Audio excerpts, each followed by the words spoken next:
প্রিয় দর্শক, আসসালামু আলাইকুম। আশা করি আপনারা সবাই ভালো আছেন।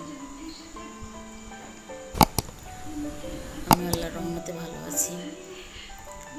আজকে আমি আপনাদের সামনে নিয়ে এসেছি মুরগির মাংস দিয়ে খিচুড়ি, লেয়ার মুরগি।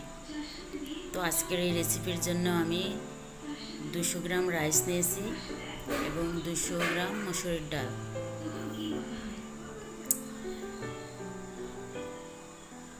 একে একে আমি মসুরির ডাল আর চালের মধ্যে মশলা দিয়ে দিচ্ছি।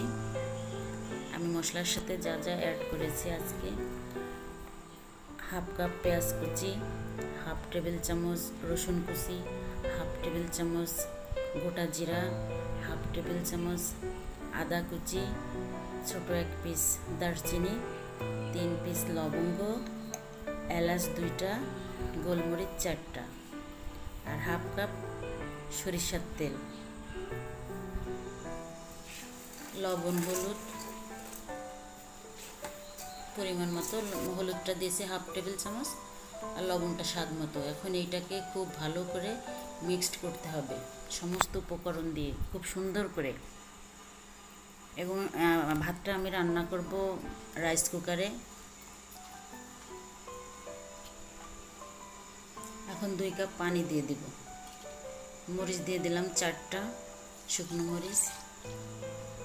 এবার পানি দিয়ে দিলাম 2 কাপ নর্মাল পানি দিয়ে আমি রাইস কুকারে বসিয়ে দিব।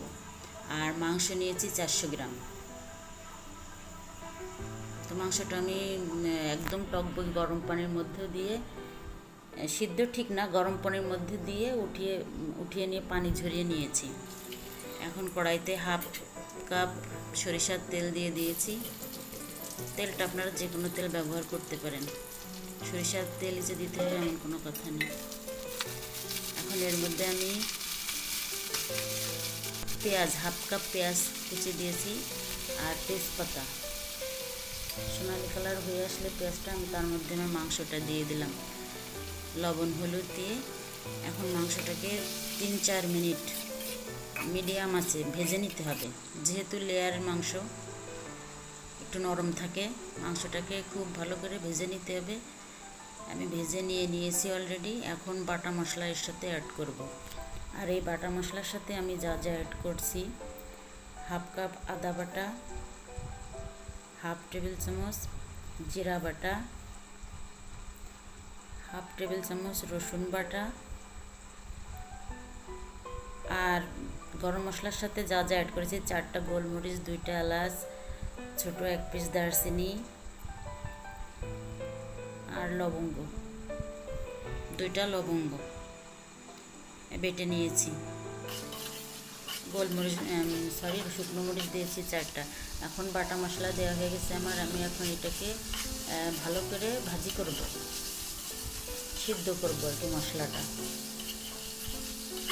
নেড়ে চেড়ে, এবং সামান্য পরিমাণে পানি দিয়ে মশলাটাকে বয়েল করে নিতে হবে, হাফ কাপ পরিমাণ।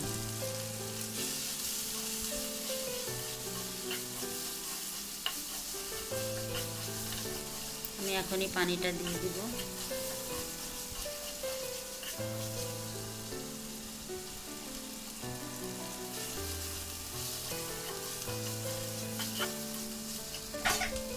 ভালো করে নেড়ে চেড়ে কষিয়ে নিতে হবে মশলাটা। এই পানিটা শুকিয়ে গেলে, হাফ কাপ পরিমাণ পানিটা শুকিয়ে গেলে, এরপরে শুকিয়ে গিয়েছে, এরপরে আমি দিয়ে দিব 2 কাপ পরিমাণ পানি। 2 কাপ পানি অ্যাড করে দিয়ে পানিটা না শুকানো পর্যন্ত রান্না করব মিডিয়াম আছে। আর আমার খিচুড়িটা তো রান্না হচ্ছে, মাংসটাও হয়ে যাবে, খিচুড়িটাও হয়ে যাবে একসাথে।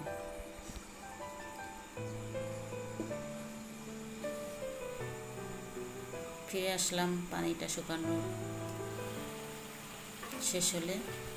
পানিটা শুকিয়ে গিয়েছে আর খিচুড়িটাও রান্না হয়ে গেছে। তো বন্ধুরা, আমার চ্যানেলটি সাবস্ক্রাইব, লাইক, কমেন্ট, শেয়ার করবেন। আর যারা সাবস্ক্রাইব করেছেন অলরেডি তাদেরকে অসংখ্য ধন্যবাদ।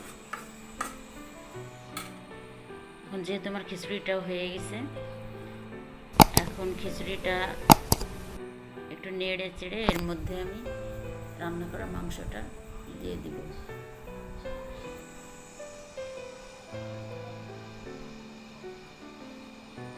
একটু কর্নিশ করে দিলাম।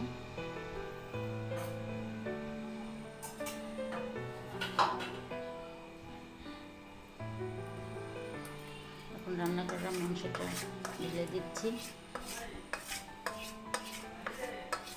এখন এটাকে সুন্দর করে মিক্স করে আবার 2 মিনিটের জন্য দমে বসিয়ে দিব।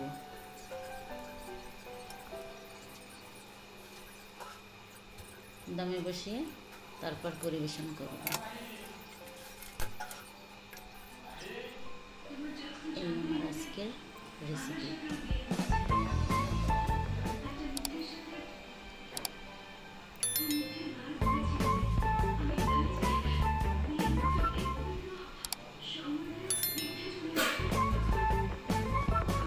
বন্ধুরা, রেসিপিটি ভালো লাগলে অবশ্যই বাসায় ট্রাই করবেন। কেমন হয়েছে আমাকে জানাবেন কমেন্ট করে।